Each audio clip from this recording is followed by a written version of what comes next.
The most elite assassins in the world don't work for the CIA or MI6.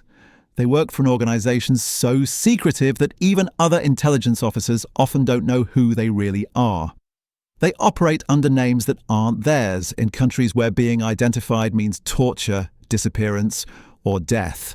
And if you climb high enough inside Mossad, that is exactly what you become. Level 1. The recruit.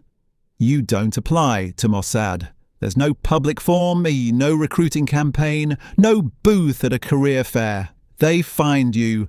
Maybe you stood out in Caesaria. Maybe someone noticed the way you handled pressure during a raid. Maybe your file suggested the right mix of intelligence, composure, and moral flexibility. Whatever triggered it, the result is the same. One day you get a call from a voice that doesn't introduce itself and asks whether you're still interested in serving your country in ways most people never will. That's how it starts. Quietly, no ceremony, no warning. Your first interview happens in an unmarked office building in Caesaria. 3 people sit across from you and never tell you their names. For hours, they dismantle your life, childhood, languages, family, military record, fear, shame, ambition. The questions feel disconnected until you understand what they're really doing. They're not interviewing you for a job. They're mapping how far you can be bent before you stop being usable. Then comes the balcony test. An instructor drives you to Rabin Square, points to a random 4th-floor balcony, and tells you to be standing on it in 10 minutes with a glass of water and the homeowner beside you. No equipment, no explanation, no guidance. This is not a test of confidence, it's a test of audacity. Can you create trust from nothing? Can you improvise a believable lie under pressure? Can you manipulate a complete stranger so smoothly that they help you solve a problem they never agreed to have? Most candidates fail because they treat the situation like a puzzle. It isn't a puzzle, it's a performance. You make it in 9 minutes. Balcony, water, homeowner. Confused, cooperative, and still not entirely sure why he said yes. The instructor writes something down and says nothing. The tests escalate. At a hotel bar, you're told to approach a stranger, build rapport, extract personal information, and secure a follow-up meeting within 15 minutes. The stranger is an instructor. He's judging your eye contact, your pacing, your ability to seem natural while doing something profoundly unnatural. Then they arrest you. You're running a surveillance exercise in Jerusalem under a cover identity when police grab you off the street. The charges are fake, but the cell is real. The interrogation is real. They know your story is false. They push, threaten, corner, and wait for your instincts to betray you. All you have to do to end it is tell the truth. Most candidates break there because the point is not whether you can lie, it's whether you can keep lying when the truth would make the pain stop. You spend the night in the cell. You hold your cover. You're released the next morning with no apology, no debrief, no explanation. If you get this far, you're no longer being asked whether you want Mossad.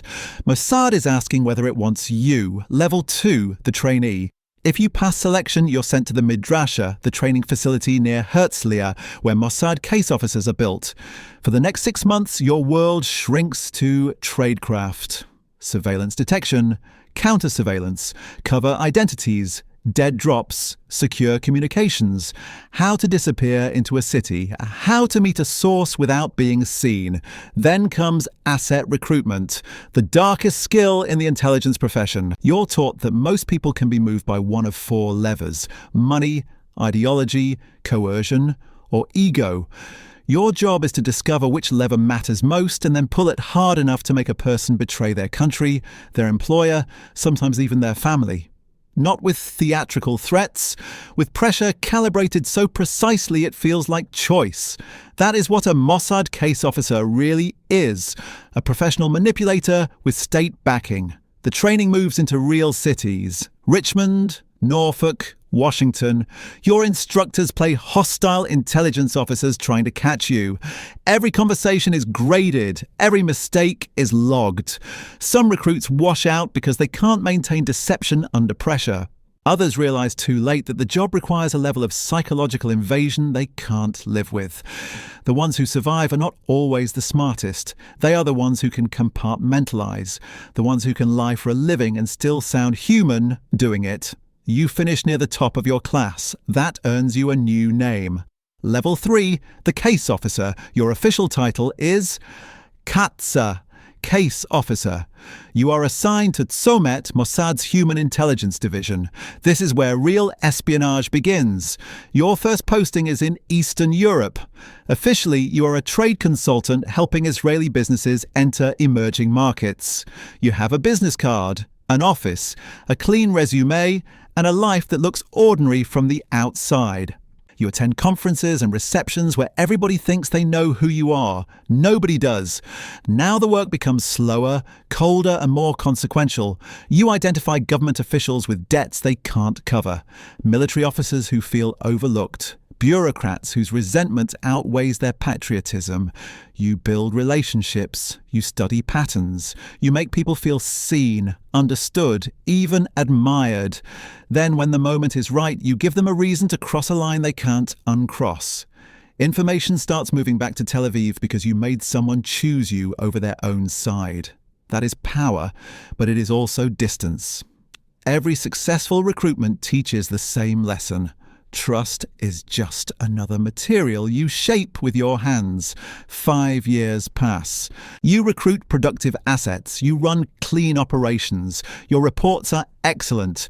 You survive abroad under pressure and produce results without drawing heat. Inside Mossad, that only means you've cleared the first real rung, because casework is not the top of the ladder, and if you perform well enough, a different part of the organization starts watching. Level 4, the Caesarea candidate. The invitation comes indirectly. A senior officer appears at your station one morning and asks you to take a walk. For an hour, he asks questions that sound philosophical until you realize they are operational. How do you feel about violence? Have you ever done something necessary that you would not describe as moral? What matters more, legality, loyalty, or outcome? 3 weeks later, your transfer orders arrive. You are being moved to Caesarea, Mossad's Covert Action Division. This is the border crossing. The moment where your career stops being about recruiting people who do dangerous things and starts becoming about whether you can do them yourself. The training is scattered across Israel in isolated facilities with no public identity. Desert compounds, quiet military sites, places built for work the government can never acknowledge. You learn advanced surveillance, operational planning, and how to build missions inside hostile territory where there will be no friendly embassy, no official version of events if everything goes wrong. Then the darker material begins. Explosives, entry methods, vehicle operations, poisons. How to make sabotage look accidental. Some trainees leave here not because they lack competence, but because they finally understand what the next rung actually asks. It does not just want skill, it wants consent. Consent to become the kind of person who can plan a death from across a table, sleep afterward, and call it necessity. You stay. Your first Caesarea operation takes you to Beirut under deep cover as a European businessman. For 2 months, you live inside a lie detailed enough to survive scrutiny in a city where exposure would mean torture, then disappearance. Your team identifies a Hezbollah weapons pipeline. Weeks later, the site is destroyed in an airstrike based on the intelligence you helped gather. You watch the footage from a hotel room in Cyprus and feel almost nothing. That is how you know something important has changed. Level 5, the invitation. Caesarea is already elite. Most operatives there will never hear the next name spoken directly. Kaiden. The compartment is so tight that even other Mossad personnel often know it only as rumour. Its members use assumed names even around colleagues. In the field, identities stack on identities until the original person underneath starts to feel theoretical.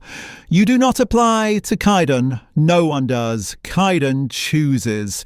After years in Caesarea, after operations in multiple countries, after proving that pressure does not deform your judgment and violence does not derail your discipline, you receive a meeting request with no context. Just a time and a place, and the clear understanding that showing up is not optional.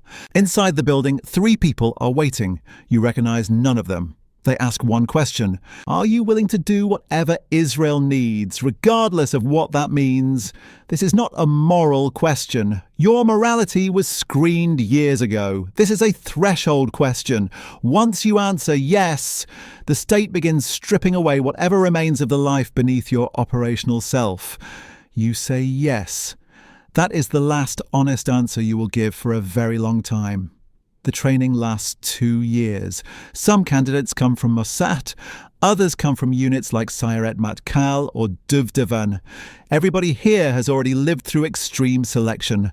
What makes this different is refinement, close quarters, combat under chaos, weapons mastery across platforms from multiple countries, tactical medicine for missions where help will not arrive, surveillance detection so fine that a misplaced glance in a foreign city can tell you whether you've been picked up.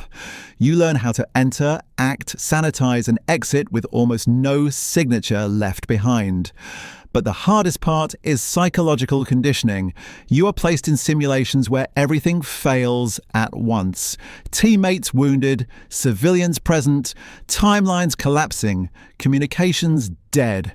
You are forced to choose quickly, coldly, and without the luxury of innocence. The point is to break the reflex that asks whether something should be done before the mission has decided it must be done. Some candidates reject that transformation. They are removed quietly. You are not. When training ends, you are no longer being shaped into a clandestine officer. You are being authorized as a weapon. Level 6, the Kaiden operator.